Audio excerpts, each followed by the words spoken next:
A Guide to Self-Discovery, my next guest shares the importance of our emotional well-being in her book, Closer Together, Knowing Ourselves, Loving Each Other. Everyone, please welcome Sophie Grégoire-Trudeau.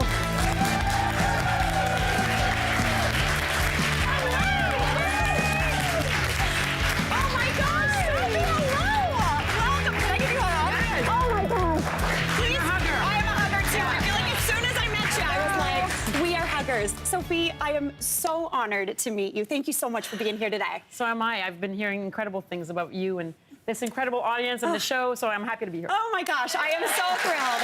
Well, I must say, huge congratulations on this absolutely amazing book. How does it feel to finally have this out in the world? I can't even tell you, like my 15-year-old is back there, my daughter, but it feels like kind of like having a little baby and sharing it with the world. I've poured my heart and soul into this, and it's been a labor of love and team effort. And, you know, I actually learned while writing this book. I've been on the mental health path for, what, 20 years now or more. Totally. And I reached out to so many experts along the way, and I realized I don't want to keep all this knowledge for me. I want to share it with the world. And for people to be more known to themselves. We live in a society that constantly rewards self-betrayal. And it's making us sick physically and mentally. And, you know, people are depressed, anxious, overwhelmed. The compulsions and addictions are on the rise. And it's not good news, but there's so much hope. So much hope, because in this book, I actually give tools, simple tools to people. You don't have to take huge leaps in your lives to change your mind and your brain. You can do little things in your micro habits that actually leave an imprint, and then they become a trait of personality. Completely. Yeah. And that's actually kind of the first thing I wanted to talk about. You obviously are someone who has dedicated so much of your life to mental well-being, mental health.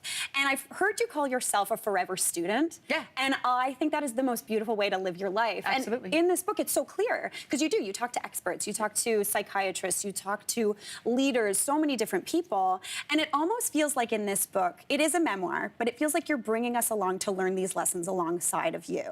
Well, it's no coincidence that I called it Closer Together, right? That title, I felt it, I sensed it, because when you look at the world right now and the crises that we're facing, it can be quite overwhelming. And if we don't develop more emotional leadership, especially raising our kids, whether you're a biological parent or not, but mentoring our kids. You know, emotional leadership is taking a breath when you don't really want to. It's resolving a conflict when you don't think you have the energy for it or the wisdom for it. It's being patient when you really want to go ahead, and it's deep listening when you want to scream and shout. We know we live in a society where we're not worthy of rest, and we haven't been taught that we're worthy of rest. But rest is the only way where the mind and the body make sense of life. It's true. It's the only way they kind of have a moment to connect and reconnect. And I think that's such a beautiful thing. Now, you are no stranger to interviewing. Maybe not... We can switch chairs. I was going to say, Come on. Because you, not going to lie, you used to work in this building, did you not? I did. I went to see my old allies at... At ETOC, on a red carpet. On a red carpet. So, Sophie, was that something that you got to kind of stretch those muscles, interviewing these different people? Or have you just always been a curious person? I'm so curious. I love humans. I'm an only child. I grew up in nature from 0 to 4. And for me, surrounded by adults, there was a sense of solitude that was beautiful that I developed with nature and myself, to not feel overwhelmed by just being in silence with myself, but also loneliness. As an only child, you know, I was surrounded with nature, but not a lot with other kids in my first years. So for me, the other is a source of solace. I'm an extrovert, as you can tell. and I love human connection. And you know, we all need it. And we keep judging our suffering as, you know, as human beings. We shouldn't do that. One thing you just mentioned, which I think is really, really fascinating. I know when I've written books or anything, cookbooks, not memoirs and things like this, but I was a little daunted that it was going to be a lonely process. But you, I know, had a very interesting writing pattern. You wrote everywhere and anywhere. You just kind of took it on. Did you find that difficult? Did you find anything like that? Well, I didn't have a choice, right? I'm a mom of 3. I have 2 teenagers and a 10-year-old, and our lives bring us in different places. So I had to, like, carry my laptop with me everywhere I went. And I'm so inspired by life. So every time I was being fed by someone, I'm like, something or someone, I have to, you know, take a note. Jot it down and make sure that it's somewhere it finds its way through the book. And you really have to filter and to come back to the essential. I conducted more than 20 interviews with experts for the book. And the interviews were much longer than what you find in the book. So I really had to condense and think, what's going to be the most accessible, the most, you know, efficient, and what's going to bring the most change in people's minds and hearts. And if I can just accomplish that, then it's not mission accomplished, because it's never mission accomplished, right?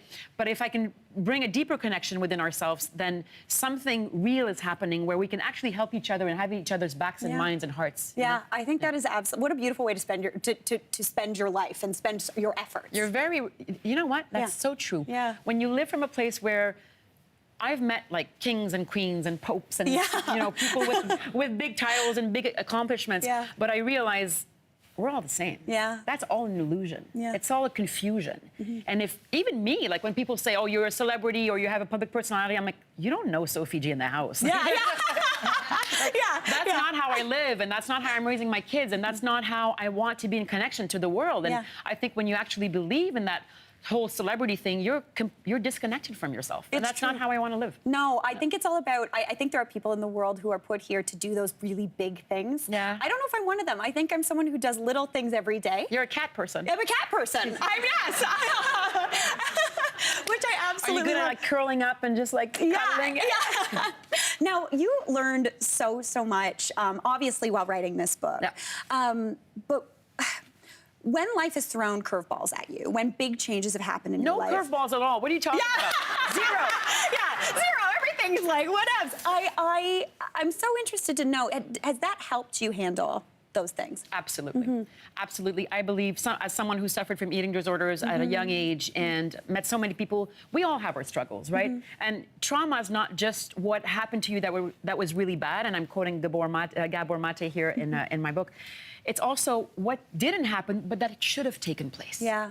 And we forget that. Yeah. We forget that in our lives, how important it is, how emotional nourishment is a sense of validation that we look for the rest of our lives. Completely. And we bring in that type of attachment that we had with our caregiver in the 0 to 3 years old, and we bring it into all of our adult relationships. Yeah. And how, if you don't think that your inner child is still active today, oh my. Wake her up. Read this. Yes, 100%. Shake it up. Yeah. Well, speaking of inner child, I did think one thing was really fascinating. I just met Ella backstage, and I heard you say that when you told Ella and her friends that you were writing this book, some of her friends responded with like, oh my gosh, I'm going to read it. So what does it feel like to have these younger women in particular so excited to hear your story and learn from you? It makes me emotional. Yeah. It makes me emotional because for all the women who came before us and paved the way so we could see further and higher, right? We're doing the same thing. So if they're feeling that we're doing it with integrity, then we're leaving an emotional heritage that they're now responsible for. And I don't believe that young people are the leaders of tomorrow. That's BS. Sorry. It's now. It's now, and we have to empower them now and make them feel that we're there for them and that we're going to support them along the way. And you know, this generation, it's not easy. We're even kind of like cutting into the brain development of the child, because with all of our screens and the lack of human connection because of it, the kind of like expectant period of the 6-year-old to 9-year-old, 10-year-old, they're supposed to fall off the tree and hurt their knee and know they can get back up. They're supposed to test their physical and psychological limits. But when they don't, then when they get to the teenage years and adulthood, where it's high risk, high cost, the resilience is not there. The tiniest little thing can send you off the rails. And I think that's so true. I think it's so... I like failing. It means I learned something. Good. It means you figured something. Okay, got it. Not doing it that way next time. But that's emotional maturity. It's all within us. Yeah. Oh my gosh, I've got goosebumps. That is... I always get them. I know. I was like, look. Now, switching gears a little bit here, you are such a huge proponent for Canadian fashion. You were just on the cover of Elle Canada magazine. It is so beautiful.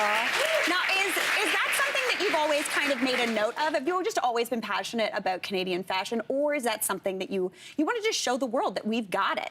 I think we have so much talent here. And I remember when I was on the co-political path, I had a platform to be able to, you know, wear some designers, even though what you see in the media when I'm in high heels or in the studio or all made up, which I do my hair and makeup myself. Oh, get it, girl.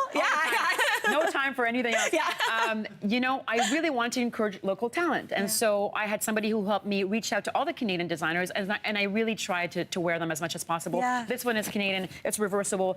This morning it was too shiny, so I put the matte. And then I switched it around, and I'm like, it's a celebration. Let's have a little bit of shiny during our day. Completely. Oh my gosh, Sophie, I am so thrilled for you. This is such a beautiful book. I think it's going to help so many people. It's not, thank you. Yeah. You know, I know what it means to be known by the world, and I know what it entails and what it comes with. So this is not what I'm doing this. I'm doing this so people can be known to themselves and that we can get closer together along the way. That is absolutely fantastic. Huge congratulations on this. I am so excited. Closer Together is out now. And studio audience, you're all going home with a copy. We've got to take a quick... Hey, Mary here. What did you think? Drop your comments below and don't forget to like and subscribe for more of the good stuff.